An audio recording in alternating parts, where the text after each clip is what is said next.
BNP chairperson, সাবেক নির্বাচিত প্রধানমন্ত্রী দেশনেত্রী বেগম খালেদা জিয়ার রুহের আত্মার মাগফিরাত কামনায় আজকে শোকসভা ও মিলাদ মাহফিলের প্রধান অতিথি বিএনপি জাতীয় স্থায়ী কমিটির অন্যতম সদস্য সাবেক মন্ত্রী বেগম সেলিমা রহমান, উপস্থিত আছেন আজকের শোকসভার বিশেষ অতিথি বিএনপির স্বেচ্ছাসেবক বিষয়ক সম্পাদক বীর শওকত আলী শম্ভু ভাই, উপস্থিত আছেন। দু একটি কথা বলে আমার বক্তব্য শেষ করব। আজকে দোয়া মাহফিলে প্রত্যেকদিন আমরা দেশনেত্রী বেগম খালেদা জিয়ার জন্য দোয়া করবো, আল্লাহ তাআলা যেন ওনাকে বেহেশত নসিব দান করেন। আমি এই নবীন দল নিয়ে একটি দাবি জানাতে চাই, একটু প্রধান অতিথি সহ দৃষ্টি আকর্ষণ করছি।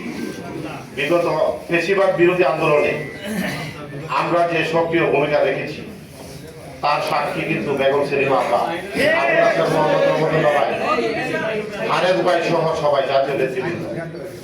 এখন আমাদের নবীন দলের একটা দাবি, সারা বাংলাদেশে আমাদের প্রায় 50,000 সদস্যের পরিবার এখন বর্তমানে, যেটা কমিটির লোকজন আছে, কমিটির বাইরেও নবীন দলের অনেক সমর্থক আছে।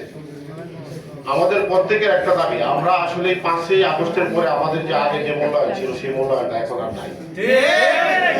সেজন্যই একটি দাবি জানাবো সেলিমা আপা সহ জাতীয় নেতৃবৃন্দকে, বিএনপির 11টি সংগঠনের যেমন 11টি সংগঠন অঙ্গ সহযোগী সংগঠন আছে, এই 11টি অঙ্গ সহযোগী সংগঠনের মতোই নবীন দলকে যেন মূল্যায়িত করা হয়,